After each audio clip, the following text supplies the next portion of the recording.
Olá, boa tarde, queridos, tudo bem? Eu quero iniciar a ministração da nossa escola bíblica a partir desse momento. Desde já quero pedir perdão. Nos outros domingos eu consegui colocar esse vídeo antes do nosso culto dominical, mas não foi possível dessa vez. Tive muita dor de cabeça ontem, também tive que resolver algumas coisas na rua. E aí não foi possível me organizar para estar com vocês em escola bíblica.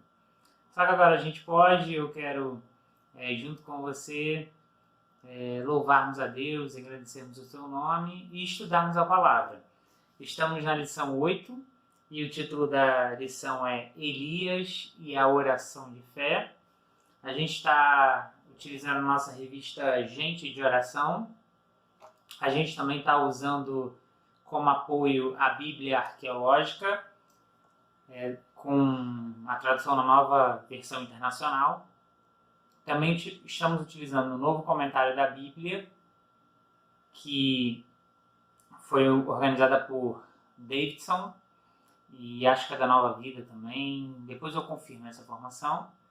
E o comentário histórico-cultural da Bíblia, o seu volume 1, que é o Antigo Testamento, que é da Vida Nova, esse sim eu tenho certeza, da Vida Nova. Quero convidar vocês a orarmos e pedirmos que Deus nos abençoe nessa oportunidade mais uma vez. Vamos lá? Deus, estamos prontos aqui para ouvirmos a Tua voz, estudarmos a Tua palavra. Ó Deus, irmos a fundo naquilo que o Senhor fala na Tua palavra é um dos fundamentos da nossa fé cristã, principalmente nós como batistas. Temos por tradição o gosto pela palavra, o gosto pelo estudo, e queremos pedir então a Tua bênção sobre tudo isso que vamos fazer. Nos ensina, a Deus, através da vida de Elias, do exemplo do profeta Elias, um pouco mais sobre fé, oração com fé. Que o Senhor abençoe cada um que está em casa, que seja um tempo de crescimento espiritual. É o que eu oro em nome de Jesus. Amém. Bom, então vamos lá, né? A gente está falando sobre Elias e a oração de fé. E, na verdade, eu poderia acrescentar aqui, ao ler, né, conhecer um pouco da história de Elias, da vida de Elias, Elias e as suas orações de fé. Não foi apenas uma vez.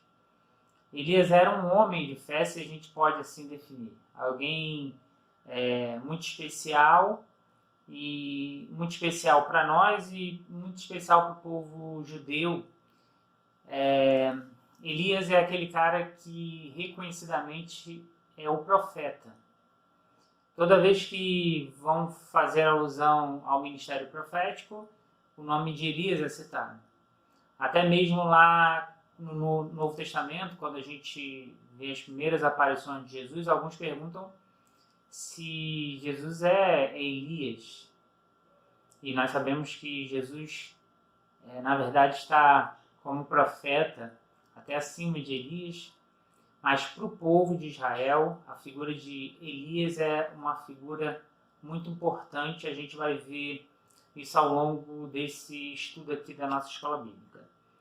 Só para lembrar, né, alguns milagres operados por Deus através da vida de Elias. Através da vida de Elias, Deus abriu o Jordão.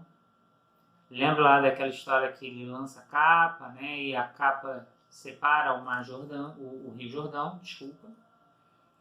Ele profetizou que o azeite e a farinha na panela da viúva jamais acabariam. Lembra dessa outra história? Quando ele pede para a mulher, né, aquela mulher que estava catando uns gravetos para fazer uma fogueira, ele pede para a mulher fazer um bolo para ele. E a gente, no início dessa história, até estranha um pouco, a mulher só tinha um pouquinho de farinha e azeite. Ela ia fazer aquele bolo e segundo as suas próprias palavras, a vida já acabaria depois daquilo. Mas Elias profetiza sobre a vida daquela mulher e a Bíblia diz que o azeite e a farinha na casa dela nunca acabaram. Então, a gente vê esse milagre. Ele ressuscita o filho dessa viúva. Mais à frente um pouquinho, nos outros versículos do capítulo 17, ali no meio do capítulo 17, a mulher vai desesperada até ele, lamenta e chora e pede e ele realiza o milagre e o filho da mulher ressuscita, é revivido, né? Ele prediz uma grande seca, que faz parte da nossa lição de hoje, e durante 3 anos e meio não choveu na terra, segundo a palavra que Deus dara a Elias. E aí, ditas essas coisas, né, contados esses milagres, a gente percebe que Elias é a voz de Deus, né? Num período de grande apostasia, num período de desvio do povo daquilo que Deus queria para o seu povo, Elias vai ser essa voz profética. No período onde os reis haviam esquecido, se você for lá, né, na história dos reis, um pouquinho antes na história de contarmos a história de Elias, você vai ver que os reis estavam fazendo o que era mal aos olhos do Senhor. Os reis estavam se esquecendo, né, de como Deus havia os tirado do cativeiro. Eles estavam se esquecendo da sua história. Eu sempre falo para você sabe, se a gente não conhece aquilo que passou, a gente não tem como ajustar o nosso presente e nem projetar um futuro. Se a gente não percebe os erros que cometemos no passado e ajustamos eles aqui no nosso presente, coisa boa não vai vir no amanhã. Então a gente precisa ver o que fez de errado e corrigir. E aquilo que nós fizemos certo, procurarmos melhorar para que o futuro seja ainda melhor. Nesse tempo também de Elias, o povo de Deus estava se juntando aos povos pagãos. E é assim, assimilando a cultura desse povo, a religião desse povo, o modo de vida desse povo. E isso estava trazendo sérias consequências para o povo de Deus, né? Para aqueles que eram os detentores da promessa. Deuses estranhos estavam sendo adorados e tudo isso desagradava o Senhor. Biblicamente, qual era a função do profeta? Qual é a função do profeta? É denunciar o pecado e anunciar o ano aceitável do Senhor. Ou seja, que o Eterno estava querendo perdoar o seu povo desde que houvesse o reconhecimento da culpa. A gente está vivendo num tempo, e acho que você sabe disso, onde a gente não está vendo mais culpa nos nossos pecados. Na verdade, a gente está tirando qualquer sentimento de culpa, de remorso, ou seja lá o que for o sentimento que a gente tenha tido, a gente está tirando isso do pecado.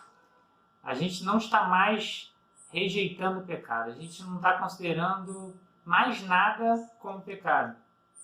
E o povo estava vivendo, no tempo de Elias, estava vivendo isso daí.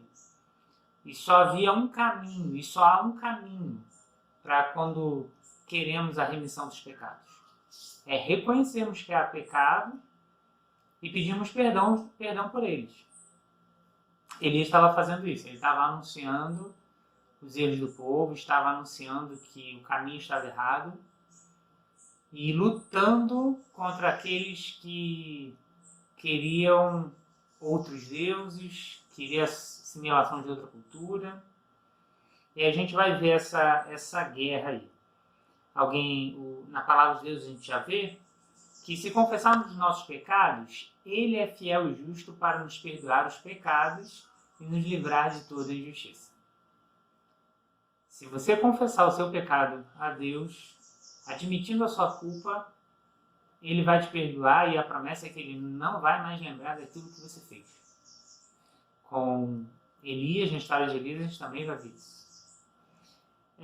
Elias veio ser o canal utilizado pelo Altíssimo para se levantar contra Acabe e Jezabel, sua mulher. Jezabel adorava Baal e fez com que Acabe também adorasse a Baal. Eles criam, lá no monte em Samaria, eles criam altares, templos a Baal. A intenção deles era que Baal ocupasse o lugar de Yahvé, né, do nosso Senhor. E aí a gente vai ver uma série de ações de Jezabel e de Acabe que vão tentar diminuir a ação de Deus e a ação de Jeová no povo de Israel. Ele com certeza foi um dos piores reis que nós temos menção, né, que temos informações na época dos reis de Israel. Uma coisa que eu percebi aqui, que ai daqueles que levam outros para o mau caminho. Acabe não somente fazia o que desagradava ao Senhor com as suas ações, construindo templos, construindo altares a Baal, mas ele também fazia com que o seu povo pecasse. Ele utilizava o seu poder para fazer com que o seu povo também errasse. Naturalmente, a gente não pode deixar de assimilar com esse tempo onde a gente vê pastores levando suas ovelhas também ao pecado. Pastores que não estão interessados que o reino de Deus seja engrandecido, mas sim que os seus reinos terrenos o sejam. Fazem de tudo para enganar o povo e assim obter mais riquezas. E a Bíblia já condena bastante isso. Mas eu não quero entrar, né, nesses pormenores da história. Afinal, a gente quer focar na oração, que é o ponto principal das nossas lições, né? De todas as lições dessa revista, a oração é o ponto principal. E o autor dessa lição, ele inicia pelo final, se eu posso assim dizer. A fim de mostrar a humanidade do profeta, ele cita o texto de Tiago 5,17. Elias era humano como nós. Ele orou fervorosamente para que não chovesse. E não choveu sobre a terra durante 3 anos e meio. Quando eu te falei que ele começa pelo final, é porque ele vai lá em Tiago, que é no Novo Testamento, para fazer menção a algo que acontece antes da vinda de Jesus. E ele pega essa citação de Tiago porque é importante frisar que, mesmo sendo profeta, um homem de Deus, que falava em nome de Deus, que era a boca de Deus, ele era homem, passível de erro, de equívocos. E essa humanidade, né, do profeta é importante para nós entendermos as nossas próprias limitações, mas também entendermos o quanto Deus quer nos usar. Uma coisa que não está na revista, mas que pesquisando, e acho que foi até no comentário histórico-cultural da Bíblia, a gente tem uma nota muito interessante do porquê ser esse tipo de ação de Deus. Porque Deus usa a boca de... Porque ele usa a boca de Elias para realizar aquele tipo de milagre. Por que não chover? Por que Deus utiliza isso? E aí tem uma nota do comentário histórico-cultural que vai dizer o seguinte: o objetivo da política e das ações de Acabe e Jezabel era promover Baal como a divindade nacional de Israel em lugar de Jeová. Isso eu já tinha te falado. A disputa da qual Elias sai vencedor diz respeito a qual divindade é rei, qual é a mais poderosa. No material cananeu, disponível nas literaturas antigas, particularmente as informações fornecidas pelas tábuas ugaríticas, Baal, olha só isso, é o deus da tempestade e dos relâmpagos, e é o responsável pela fertilidade da terra. Ao reter a chuva, Javé está demonstrando o poder de seu senhorio na área específica da natureza em que Baal supostamente dominava. Não é interessante essa informação? Nada na Bíblia, querido, é à toa. Nada do que você lê está solto. Tudo tem um propósito. E há um propósito você está vendo esse vídeo hoje. Espero que ele cumpra esse propósito. Eu mesmo não tenho capacidade, mas Deus tem. Então eu quero marcar isso daqui para outras vezes que você for ler. Por que Baal? Quem era Baal? Por que Deus não permite que chova? São informações que não estão na revista, mas que são informações anexas e que a gente pode acrescentar na palavra de hoje.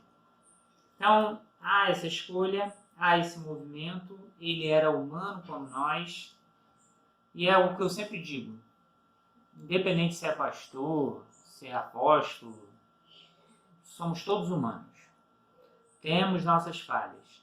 Nós não somos mais especiais do que você. Todos nós somos filhos de Deus e temos livre acesso ao Pai. E eu sei que isso é difícil às vezes aceitar por causa da nossa historicidade, né? Onde o pastor se colocava acima do bem e do mal, gostava de estar num patamar acima para pegar uma palavra aí, né? Que está fazendo sucesso, que é a palavra patamar. Geralmente, o pastor gostava de se colocar acima, né? No outro nível. E biblicamente não há sustentação para isso. Infelizmente, ainda hoje, a gente tem homens e mulheres que gostam de se colocar assim. É tudo para que o poder continue sendo exercido e não haja questionamentos, né, de autoridade. Então, se liga aí. O texto vai dizer que Elias era humano como nós e a gente pode subentender isso, né? Já pontuei isso um pouquinho atrás. Se Elias era usado por Deus daquela forma, quem sabe eu também não possa ser. É o primeiro questionamento que eu tiro aqui dos ensinos de Elias, da nossa lição de hoje. Se Elias era usado por Deus daquela forma, quem sabe eu também não possa ser. Nós somos humanos, somos limitados, mas se andarmos com Deus, coisas tão maravilhosas, que exaltam tanto o nome de Deus, como foram as que Elias praticou, nós também poderemos fazer. Então, quero convidar você para pensar nisso.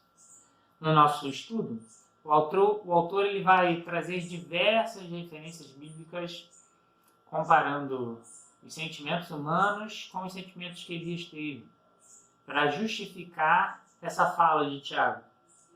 E aí, ele cita quatro sentimentos. Ele vai falar que o primeiro é o medo, e aí ele vai citar um versículo: temendo, pois, Elias levantou-se para salvar a sua vida, se foi e chegou a Berseba. 1 Reis 19, 3. Isso aí já é depois que Elias enfrenta os profetas de Baal, os 450 profetas de Baal. É quando a Jezabel põe a cabeça dele a prêmio. Então ele demonstra medo. Pouquinho depois, o autor cita o segundo, que é no versículo subsequente, de 1 Reis 19, é o versículo 4. Basta, toma agora, ó Senhor, a minha alma, pois não sou melhor do que os meus pais. Será que você consegue perceber nesse versículo algum sintomazinho de depressão também? Eu percebo, né? Eu acredito que em algum momento Elias foi ali no poço, ficou ali no poço, e assim como aquelas pessoas que têm traços de depressão ou têm depressão, ele se sentiu sozinho. O terceiro sentimento que ele mostra pra gente é a injustiça. E procuram tirar-me a vida. Quantas vezes eu e você também somos alvo, ou nos sentimos alvo de injustiças? Seja pela nossa cor da pele, seja pela nossa condição social, seja sobre o lugar onde nascemos, sobre as pessoas com quem andamos. Quantas vezes nós somos alvos dessas injustiças? E a ira. Quando, lá em 1 Reis 18:40, a gente vai ver Elias matando os profetas de Baal, é um sentimento de raiva, de ira mesmo, de estar muito zangado com aqueles que praticavam cultos a deuses pagãos, a deuses que não era o Deus de Israel. E aí a gente vai ver Elias com 4 sentimentos. Existem outros sentimentos, né? Mas para nos assemelharmos ao profeta, entendermos que nós temos limitações, mas podemos sim fazer algo diferente. Agora, quando chega no segundo ponto da nossa lição, o autor usa o seguinte título, né, o subtítulo: Pela persistência. E aí ele não faz uma divisão das orações, ele coloca, ele dá a entender, e aí eu vou até ler aqui para ficar melhor. Ele fala de persistência como se Elias tivesse orado várias vezes para que não chovesse e várias vezes para que voltasse a chover. E esse não é o meu entendimento daquilo que eu leio na Bíblia. Vamos pontuar isso aqui bem para você, para ficar bem claro. Então, pega a sua revista aí, faz essa anotação, porque não há um embasamento bíblico aqui para a gente entender que ele orou várias vezes para que não chovesse. No meu entendimento, houve uma oração muito fervorosa para que não chovesse. E a oração fervorosa, a gente não fica 1 ou 2 minutos, né? A gente passa um tempo ali pedindo a Deus que abençoe. Então, esse é o meu entendimento sobre o que aconteceu com Elias quando ele pediu para que não chovesse. Então, para não ficar subentendido ou entendido errado, quando foi para não chover, eu entendo biblicamente que Elias orou uma única vez. Já quando é para a chuva voltar, há uma insistência, aí é uma persistência maior. Tanto que um pouquinho depois, né, 1 Reis 18, a gente está trabalhando no 17, mas 1 Reis 18, vai ter aquela referência lá que Elias ele manda o moço dele ir 7 vezes. E somente na 7ª é que o moço vê uma nuvem uma nuvem pequena do tamanho da mão de um homem. É isso que ele fala, que é a referência bíblica. Então, só para ficar bem claro, é com relação somente a esse ponto, para não ficar nenhum tipo de dúvida. Ele ora algumas vezes para a chuva voltar, ele vai pedir a Deus que a chuva volte, mas para a chuva parar, acredito que só tenha sido uma vez. Mas isso não tira a ideia de que nossas orações elas precisam ser persistentes. E algumas coisas precisarão de um volume de oração muito intensa. Por exemplo, quantas vezes você já orou aí pelo fim desse coronavírus? Né?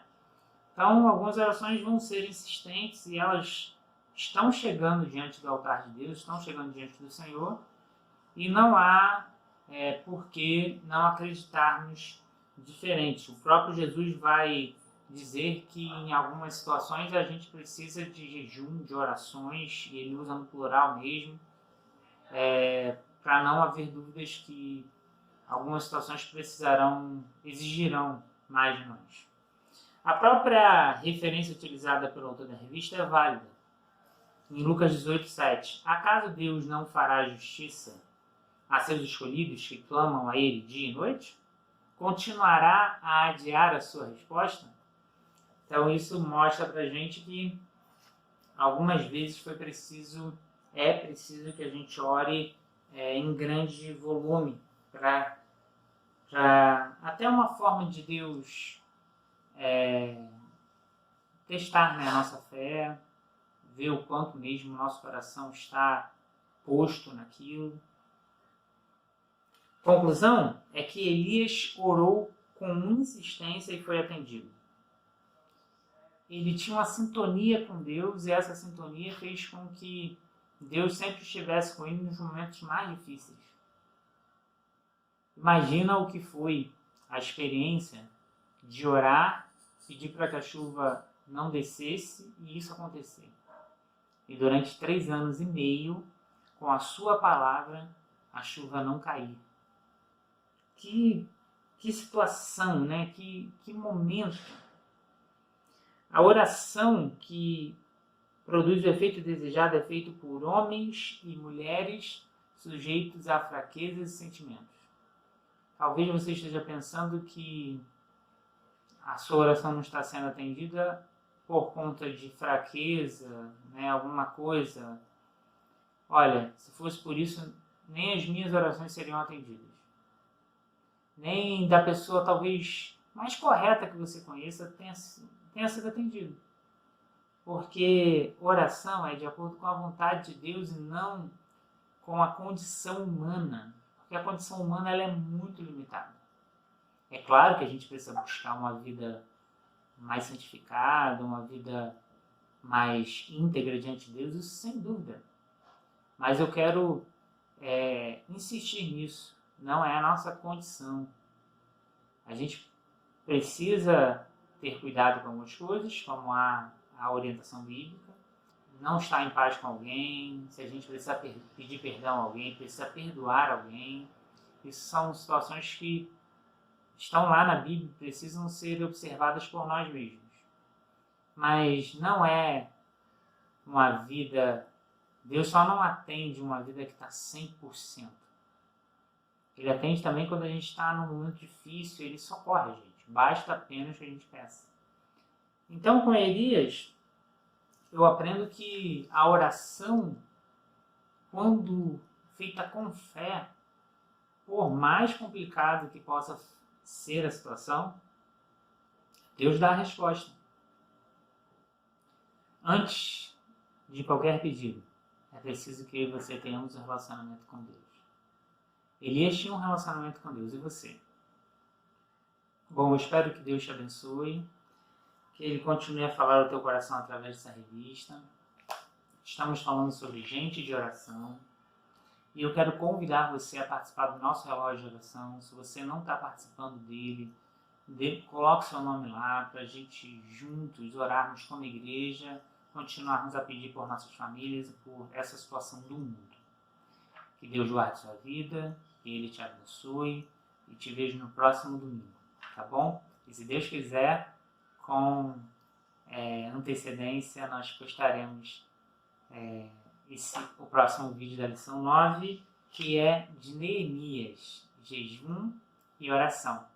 E é interessante que vai vir a calhar, né? Porque no próximo domingo a gente vai estar em jejum. Convoquei um jejum para o próximo domingo, que é o domingo de Páscoa, e entregaremos o nosso jejum juntos com a ceia do Senhor. Então vai encaixar aqui perfeitamente na nossa ideia. Que Deus abençoe a todos. Tenham uma ótima semana, apesar de tudo que está em volta. Que Deus lhe abençoe.